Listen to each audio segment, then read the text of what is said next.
Hello students, आज हम पढ़ने वाले हैं अध्याय 8 जिसका नाम होता है त्रिकोणमिति का परिचय। तो हम सबसे पहले पढ़ लेते हैं कि त्रिकोणमिति क्या होती है। जैसा कि इसके नाम से स्पष्ट है कि त्रिकोणमिति जो शब्द है वो 3 शब्दों से मिलकर बना है। त्रि प्लस कोण प्लस मिति। त्रि का मतलब होता है 3, कोण का मतलब कोण ही होता है, और जो मिति का मतलब होता है वो होता है मापन करना या मापना, यानी कि 3 कोणों का मापन। अब 3 कोणों का मापन किस में होता है? त्रिभुज में होता है। ये तो आप सभी को पता है कि 3 कोण किस में होते हैं?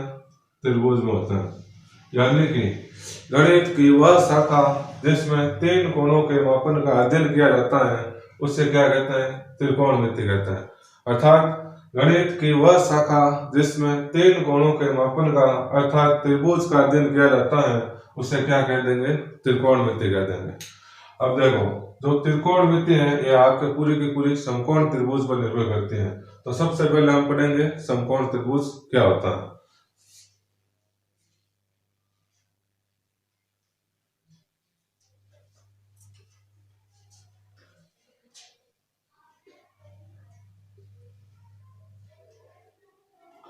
अब देखो, ये तो आप सभी को पता है कि समकोण त्रिभुज क्या होता है कि एक ऐसा त्रिभुज जिसमें एक कोण 90 डिग्री का हो उसे क्या कहते हैं? समकोण त्रिभुज कहते हैं। जैसे देखो, ये आपके क्या है? एक समकोण त्रिभुज है। ये भी आपके क्या है? एक समकोण त्रिभुज है। तो अब देखो, यहाँ पे मान लो ये समकोण है 90 डिग्री। ये तो समकोण त्रिभुज में जो 90 डिग्री के सामने वाली भुजा होती है वो क्या होती है? आपके कर्ण। यानी जो सबसे बड़ी भुजा होती है वो आपके क्या होती है? कर्ण होते हैं। यहाँ भी ये कर्ण हो जाएगी और ये भी क्या हो जाएगी? कर्ण। जो सबसे बड़ी भुजा होगी उससे क्या कहेंगे? कर्ण। कर्ण को हम के से दर्शाएंगे, ठीक है। कोई कोई इसे एच से भी दर्शाते हैं क्योंकि इसको इंग्लिश में हाइपोटेनस बढ़ता है, इस वजह से कोई एच से दर्शाते हैं, हम तो के ही लिखेंगे। अब देखो, एक तो होती है जो सबसे बड़ी भुजा वो तो कर्ण होते हैं, बाकी जो 2 भुजाएं होती हैं उनमें से एक लंब और एक आधार होते हैं। अब लंब कौन से होगी और आधार कौन से होगी, या आपको क्वेश्चन में दिए गए कोण पर निर्भर करेगी। जैसे मान लो यदि ये कोण दिया हुआ हो और या फिर ये ऊपर वाला कोण दिया हुआ हो, जब ये कोण दिया गया होगा तो हमेशा एक ही बात का ध्यान रखना है, क्वेश्चन में जो कोण दिया गया है उसके सामने वाली भुजा क्या होती है? लंब। यानी ये कोण दिया हुआ है तो इसके सामने वाली भुजा क्या हो जाएगी? लंब। लंब को दर्शाते हैं एल से। ये थीटा है, इसे हम क्या पढ़ते हैं? थीटा। और थीटा क्या है? कोण का प्रतीक है। क्या है? यह कोण का प्रतीक है, ठीक है। इससे हम थीटा पढ़ते हैं, यह कोण का प्रतीक है। थीटा का मतलब होता है कोई भी कोण हो सकता है, 30, 40, 50, 60 है, तो जो भी हो कोई भी कोण हो सकता है। यहाँ हम थीटा लिख देते हैं, ठीक है, क्योंकि परफेक्ट कुछ भी क्वेश्चन में दिया हो सकता है। तो अब देखो, यह हो जाएगा आपका थीटा कोण का प्रतीक हो जाएगा। यानी आपको यहाँ ध्यान क्या रखना है कि जो कोण क्वेश्चन में दे रखा है उसके सामने वाली भुजा क्या हो जाएगी? लंब। जैसे ये कोण दे रखा हो तो इसके सामने वाली भुजा क्या हो जाएगी? लंब। अब देखो, सबसे बड़ी भुजा क्या होते हैं? कर्ण होते हैं। जैसे ये कर्ण और ये कर्ण, ये तो फिक्स होता है। और जो क्वेश्चन में कोण दिया हुआ होता है उसके सामने वाली भुजा क्या हो जाएगी? लंब। अब लंब और कर्ण आ गया तो पीछे कौन सी भुजा? आधार। यानी कि जो पीछे बचेगी वो आपकी क्या हो जाएगी? आधार। और ये भी क्या हो जाएगी? आपके आधार, जिसे हम ए से दर्शाएंगे। तो लंब और आधार निकालना बहुत इंपॉर्टेंट है। आपको ये लंब और आधार निकालना आ जाएगा तो ये पूरी प्रश्नावली बिल्कुल आसान है। तो मैंने आपको लंब और आधार निकालना आना चाहिए, क्योंकि ये आते रहते हैं तो आप पूरी प्रश्नावली को इजीली से कर सकते हो। तब देखो, मैं यहाँ लिख देता हूँ कि कर्ण जो होती है वो सबसे बड़ी भुजा होती है, सबसे बड़ी भुजा। फिर बात कर देते हैं लंब की। ये होते हैं आपके कोण के सामने वाली भुजा, कोण थीटा के सामने वाली भुजा, और आधार क्या होगी, लंब और कर्ण निकालने के बाद जो भी पीछे बचेगी भुजा वो क्या हो जाएगी आपकी आधार। तो लिख दूंगा मैं शेष भुजा। ठीक है। तब देखो, जब भी हम समकोण त्रिभुज के बारे में पढ़ते हैं तो उसके साथ हमें एक प्रमेय भी पढ़ना होता है, जिसे कहते हैं पाइथागोरस प्रमेय। पाइथागोरस प्रमेय, जब भी समकोण त्रिभुज की बात आती है तो उसके साथ हमें पाइथागोरस प्रमेय याद रखना होता है। वो पाइथागोरस प्रमेय क्या होता है, वो होता है सर आपके कर्ण स्क्वायर बराबर आधार स्क्वायर प्लस लंब स्क्वायर। कर्ण स्क्वायर बराबर आधार स्क्वायर प्लस लंब स्क्वायर, यह आपको याद रखना है, पूरी प्रश्नावली में बार बार काम आएगा। तो पाइथागोरस प्रमेय आपको याद रखना है, कर्ण स्क्वायर बराबर आधार स्क्वायर प्लस लंब स्क्वायर।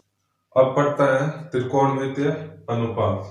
त्रिकोणमितीय अनुपात, तब देखो अनुपात को हम बट्टा भी कह सकते हैं, जैसे कहीं पर लिखा होता है 2:3, तो हम इसको ऐसे भी लिख सकते हैं 2/3। कहीं लिखा होता है 4:5, तो हम इसको ऐसे भी लिख सकते हैं 4/5। यानी कि हम इसको ऐसे कह सकते हैं त्रिकोणमितीय अनुपात या त्रिकोणमितीय बट्टा, क्योंकि अनुपात को बट्टा भी कह सकते हैं। तो परिभाषा यह हो जाएगी कि समकोण त्रिभुज की कोई भी दो भुजाओं को यदि अनुपात के रूप में लिखा जाए अर्थात बट्टा के रूप में लिखा जाए तो उसे क्या कहेंगे, त्रिकोणमितीय अनुपात। जैसे कि मान लो ये कोई समकोण त्रिभुज है, ठीक है, ये हो जाएगा आपके 90 डिग्री, तो ये क्या हो जाएगा आपके कर्ण, ये मान लो थीटा है, तो थीटा के सामने वाली भुजा क्या होती है, लंब, तो ये हो जाएगा आपके लंब, जिसे हम L से दर्शाते हैं, और पीछे बची हुई भुजा क्या हो जाएगी आधार, जिसे हम A से दर्शाएंगे। तब देखो मैंने कहा त्रिकोणमितीय अनुपात, अनुपात को हम बट्टा भी कह सकते हैं। यानी कि परिभाषा क्या हो जाएगी कि समकोण त्रिभुज की किसी भी दो भुजाओं को यदि हम बट्टा के रूप में लिखें यानी कि अनुपात के रूप में लिखें तो उसे क्या कहेंगे, त्रिकोणमितीय अनुपात। जैसे कि लंब और आधार को मैं बट्टे के रूप में लिख दूं, लंब बट्टा आधार। यदि मैं लंब और कर्ण को बट्टे के रूप में लिख दूं तो लंब बट्टा कर्ण। यदि मैं आधार और कर्ण को बट्टे के रूप में लिख दूं तो आधार बट्टा कर्ण। इसी प्रकार आप कोई भी दो भुजा लेकर बट्टे के रूप में लिख सकता हूं, इन्हें क्या कहते हैं, त्रिकोणमितीय अनुपात। अब त्रिकोणमितीय अनुपात जो होते हैं वो 6 प्रकार के होते हैं। कितने प्रकार के होते हैं, 6 प्रकार। पहला होता है आपके साइन थीटा, दूसरा होता है आपके कोस थीटा, तीसरा होता है आपके टेन थीटा, चौथा होता है आपके कोट थीटा, फिर पांचवा होता है आपके सेक थीटा, और छठा होता है आपके कोसेक थीटा।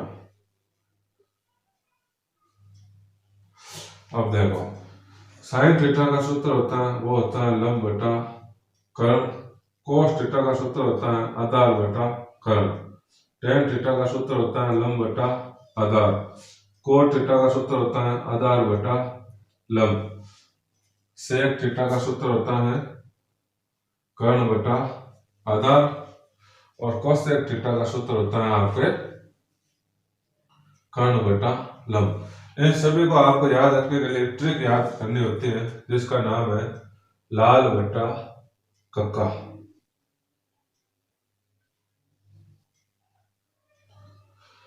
यह हो जाएगा साइन, यहाँ कोस, यहाँ टेन, यहाँ कोट, यहाँ सेक, और यह हो जाएगा आपके कोसेक। तब देखो इन सभी सूत्रों को याद करने की ट्रिक होती है लाल बटा कक्का। यानी कि साइन का सूत्र हो जाएगा आपके लंब बटा कर्ण, यानी कि लंब बटा कर्ण, कोस का सूत्र हो जाएगा आधार बटा कर्ण, टेन का सूत्र हो जाएगा लंब बटा आधार, कोट का सूत्र, ये जो ऊपर वाले हैं उनके सूत्र ऐसे बोलने हैं, जो नीचे लिखे हुए हैं उनके सूत्र उल्टे बोलने हैं। तो कोट का सूत्र हो जाएगा आधार बटा लंब, सेक का सूत्र कर्ण बटा आधार और कोसेक का सूत्र कर्ण बटा लंब। यानी जो ऊपर दे रखे हैं उनका सूत्र तो सीधा बोलना है और जो नीचे दे रखे हैं उनका सूत्र उल्टा बोलना है। ठीक है, तो देखो वापस बता देता हूँ। ट्रिक क्या हो जाएगी, लाल बटा कक्का, लाल बटा कक्का।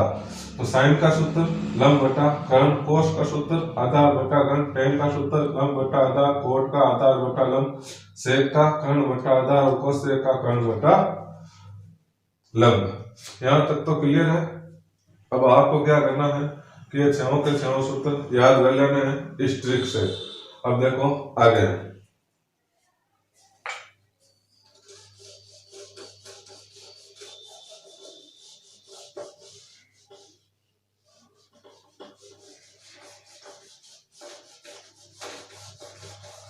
अब देखो यहाँ पर इस सूत्र को देखने से हमें एक बात पता चल रही है कि जो साइन थीटा है और कोसेक थीटा है एक दूसरे के जस्ट क्या होते हैं, उल्टे होते हैं। क्यों? क्योंकि साइन थीटा का सूत्र क्या होता है, लंब बटा कर्ण, और कोसेक थीटा का सूत्र क्या हो जाएगा, कर्ण बटा लंब। कोस थीटा का सूत्र आधार बटा कर्ण और सेक का कर्ण बटा आधार। इसी प्रकार टेन और कोट भी एक दूसरे के क्या होते हैं, उल्टे होते हैं। और जो संख्या एक दूसरे के उल्टी होती है उनका गुणनफल हमेशा क्या होता है, एक होता है। तो यहाँ से हमें एक बात पता चल जाएगी कि sine theta into cosec theta, इसका मान क्या आएगा हमारे पास एक। क्यों आया? क्योंकि देखो साइन थीटा का सूत्र क्या होता है, लंब बटा कर्ण, और कोसेक थीटा का सूत्र क्या होता है, कर्ण बटा लंब। लंब से लंब कट जाएगा एक बार और कर्ण से कर्ण कट जाएगा एक बार, और एक का एक से गुणा करोगे तो उत्तर कितना आएगा, एक। यानी कि sine theta into cosec theta बराबर क्या होता है, एक। अब दूसरा सूत्र यह हो जाएगा कि कोस थीटा और सेक थीटा का गुणनफल भी एक आएगा। Cos theta into sec theta बराबर एक। कैसे? कि कोस थीटा का सूत्र क्या होता है, आधार बटा कर्ण। यहां मैं लिख देता हूं आधार बटा कर्ण, और सेक थीटा का सूत्र क्या होता है, कर्ण बटा आधार। तो यह हो जाएगा आपके कर्ण बटा आधार, बीच में गुणा। इस डॉट का मतलब गुणा ही होता है। तो अब देखो आधार से आधार कट जाएगा एक बार, कर्ण से कर्ण कट जाएगा एक बार, एक का एक से गुणा कितना हो जाएगा, एक। ऊपर और नीचे समान संख्या हो तो वो एक बार कट जाती है। कैसे? जैसे ऊपर और नीचे तीन का भाग तीन में एक बार, ऊपर और नीचे चार हो तो चार का भाग चार में एक बार। यानी कि ऊपर और नीचे समान संख्या हो तो वो एक बार कट जाती है। ठीक है, तो अब इसी से तीसरा सूत्र हमारे पास ये आ जाएगा कि ten theta into cot theta बराबर एक। कैसे? कि टेन थीटा का सूत्र क्या होता है, लंब बटा आधार, इंटू कोट थीटा का सूत्र क्या हो जाएगा, आधार बटा लंब, आधार बटा लंब। लंब से लंब कट जाएगा एक बार, आधार से आधार कट जाएगा एक बार, और एक का गुणा क्या हो जाएगा, एक। ठीक है, तो यानी sine theta into cosec theta एक होता है, cos theta into sec theta एक होता है, और tan theta into cot theta का मान भी क्या होता है, एक होता है आपके। ठीक है ना। तो देखो आपको यहाँ पर आपको ये तीनों सूत्र भी साथ में क्या करना है, याद रखना है कि sine theta into cosec theta बराबर एक, cos theta into sec theta बराबर एक, और tan theta into cot theta बराबर एक। इन्हीं से हम आगे और सूत्र बना सकते हैं। कैसे? कि साइन थीटा, ये दोनों क्या है, गुणा में, sign theta into cosec theta बराबर एक, ये गुणा में होते जाएगा तो भाग में, तो साइन थीटा बराबर हो जाएगा एक बटा कोसेक थीटा। और कोसेक थीटा का यदि सूत्र बनाए हम तो कोसेक थीटा का सूत्र क्या हो जाएगा कि साइन थीटा और कोसेक थीटा गुणा में, तो ये कोसेक थीटा इधर रखे और ये गुणा में उधर जाएगा तो भाग में, तो एक के बटा में चला जाएगा तो एक बटा कोसेक थीटा। इसी प्रकार इससे भी दो सूत्र प्राप्त हो सकता है कि कोस थीटा बराबर cosec theta into sec theta बराबर होता है एक। ये दोनों गुणा में, यदि इसको उधर भेजो तो बट्टे में चला जाएगा, यानी कि भाग में, तो हो जाएगा कोस थीटा बराबर एक बटा सेक थीटा। और यदि मैं सेक थीटा का सूत्र निकालना चाहूं तो ये दोनों क्या है, गुणा में, गुणा में है तो इस ये उधर जाएगा तो किस पे जाएगा, भाग में, तो एक बटा कोस थीटा। इसी प्रकार इससे भी दो सूत्र प्राप्त हो जाएंगे। tan थीटा बराबर 1 cot थीटा और cot थीटा बराबर 1 tan थीटा। एक वो जो सूत्र होता है वो आपको याद रखना, यानी कि मेन आपको पहला, दूसरा और तीसरा और एक सूत्र और है वो याद रखना है। tan थीटा बराबर होता है sin थीटा बटा cos थीटा। ठीक है, तो अब देखो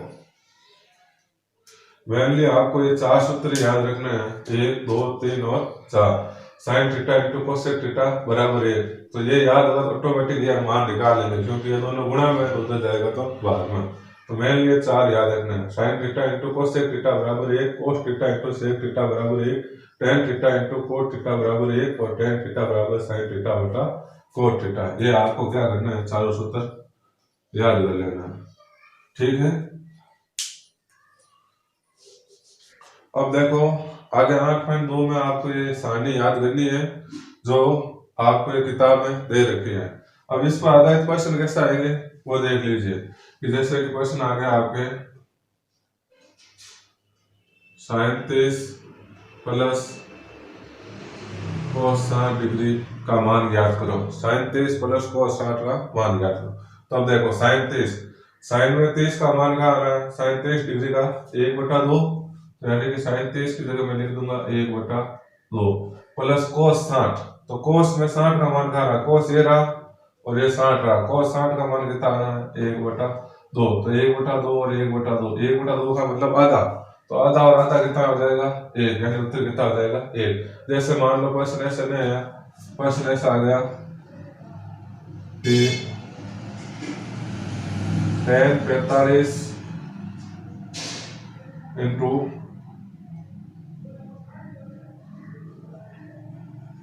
जैसे प्रश्न ऐसा आ गया कि tan 45 degree into sec 60 degree, tan 45 degree into sec 60 degree.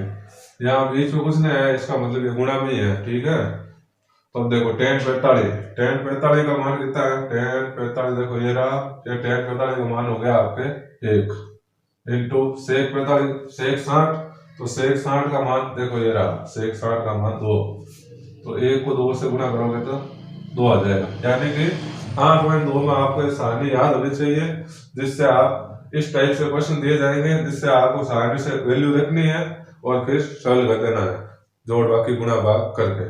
और ये आपको याद रखने के लिए कैसे याद रखने है, इसके लिए मैंने अलग से वीडियो बना रखा है। अब आगे बढ़ेंगे पूरक त्रिकोणमितीय अनुपात, जो आपके प्रश्न वाले 8.3 में काम आएंगे। अब पूरक त्रिकोणमितीय अनुपात 6 प्रकार का होता है, यानी कि आपको 6 सूत्र याद करने हैं प्रश्नावली 8.3 के लिए।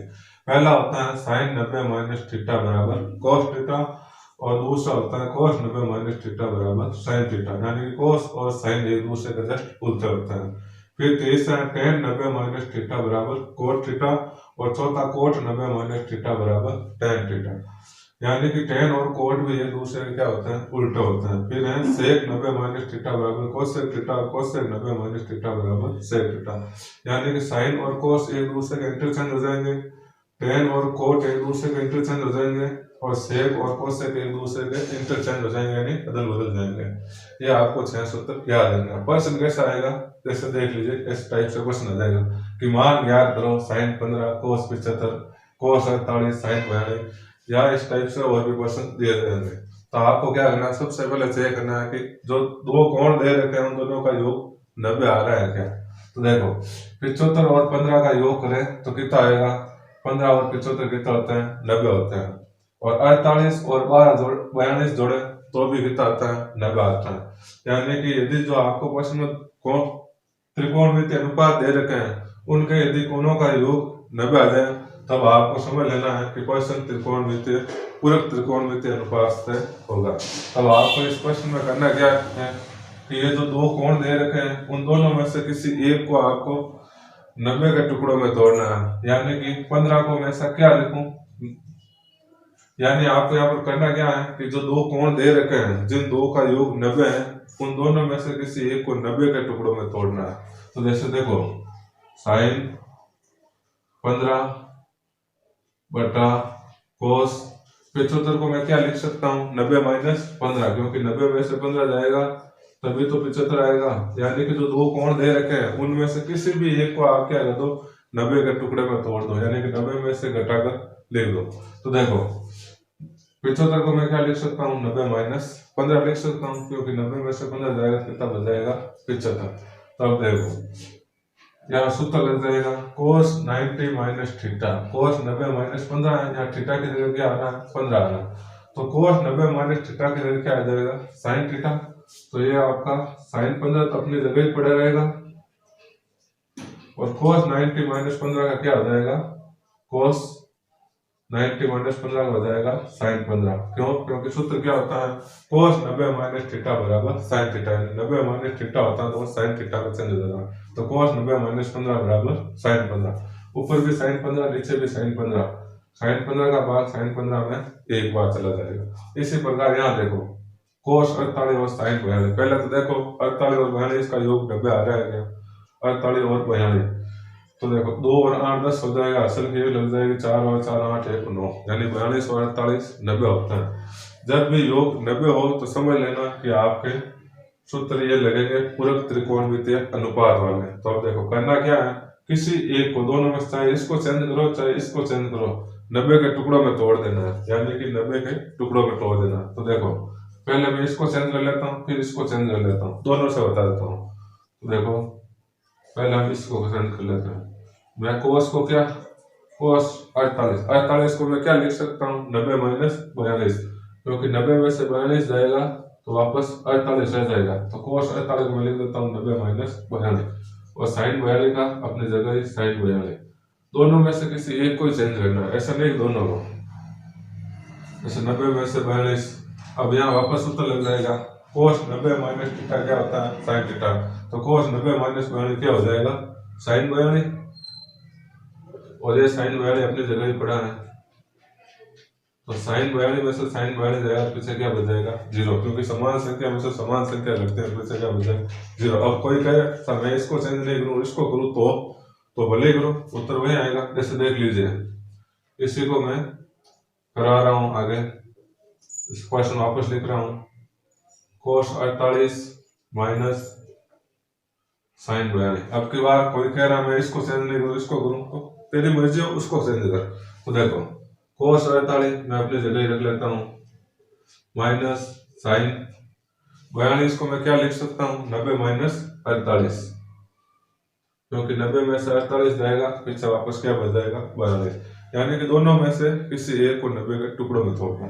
अब देखो यहाँ पर सूत्र लग जाएगा साइन 90 माइनस थीटा बराबर क्या होता है कोस थीटा, तो यहाँ पर साइन 90 माइनस 48 क्या हो जाएगा कोस 48, क्योंकि ये सूत्र लगेगा sine 90 minus theta sine 90 minus 48, तो cos theta sine 90 minus theta का कोस थीटा, या थीटा का मान 48 हो जाएगा कोस 48, तो ये कोस 48 अपनी जगह ही पड़ा है, और इसकी जगह सूत्र लग जाएगा तो इसका मान भी कितना जाएगा कोस 48, और कोस 48 में से कोस 48 जाएगा तो उत्तर कितना बच जाएगा 0। यानी कि जब भी दो कोणों का योग 90 डिग्री आ रहा हो तो आपको क्या करना है त्रिकोणमिति पूरक त्रिकोणमिति अनुपात वाले सूत्र लगाना है। ठीक है, अब आगे बढ़ते हैं सरल समीकरण जो आपकी प्रश्नावली 8.4 में काम आएंगे। जिस प्रकार आपने बीज गणित में सरल समीकरण पढ़ी है कि a प्लस बी का square A square plus 2b plus B square A minus B का square A square minus 2b plus B square A plus B A minus B square B square, ये आपने बीज गणित में जैसे सरल समीकरण पढ़ी है वैसे ही त्रिकोणमिति में भी 3 सरल समीकरण होती है जो आपको क्या करनी है याद करनी है। जिस प्रकार बीज गणित में 3 सरल समीकरण होती है उसी प्रकार त्रिकोणमिति में भी 3 सरल समीकरण होती है। कौन से कि sine square theta plus cos square theta बराबर 1, सेक स्क्वायर थीटा बराबर 1 प्लस टेन स्क्वायर थीटा, और कोसेक स्क्वायर थीटा बराबर 1 प्लस कोट स्क्वायर थीटा। तो देखो जैसे प्रश्न इस पर कैसा आएगा कि मान याद करो cos square theta plus coat square theta plus sine square theta. तो अब देखो ये सभी प्लस में है, तो प्लस जब सभी संख्या प्लस में तो आगे पीछे हम कैसे भी लिख सकते हैं। ये साइन स्क्वायर पीछे इसको आगे ले आए तो ये हो जाएगा आपके sine square theta plus cos square theta plus coat square theta. यह साइन पीछे था इसको हमने आगे ले आया, क्योंकि प्लस में जब संख्या होते हैं तो आगे पीछे आप कैसे भी लिख सकते हैं। जैसे 2 + 3 करो तो भी उत्तर 5 आएगा, 3 + 2 करो तो भी उत्तर 5 आएगा। यानी कि जब संख्या प्लस में हो तो आगे पीछे आप कैसे भी लिख सकते हैं। तो अब देखो sin स्क्वायर थीटा और cos स्क्वायर थीटा का मान कितना होता है 1। देखो ये पहली समीकरण लग रही है, sin square theta plus cos square theta का मान 1 होता है। तो मैं इस दोनों की जगह क्या लिख दूंगा 1, क्योंकि sin square theta plus cos square theta बराबर 1, और इसकी जगह पर रख दिया 1। ये cot स्क्वायर थीटा अपनी जगह ही पड़ा है, cot स्क्वायर थीटा। अब देखो और सरल समीकरण लग रही है 1 + cot square theta. 1 + cot square theta किसका मान है cosec स्क्वायर थीटा का, तो बराबर लिख दूंगा मैं cosec स्क्वायर थीटा। यानी ये जो सरल समीकरण है दोनों तरफ रख सकते हैं, कहीं कहीं पर हम इसकी जगह पर ये रखेंगे और कहीं पर इसकी जगह पर ये रखेंगे, यानी कि दोनों तरफ से लागू होगी।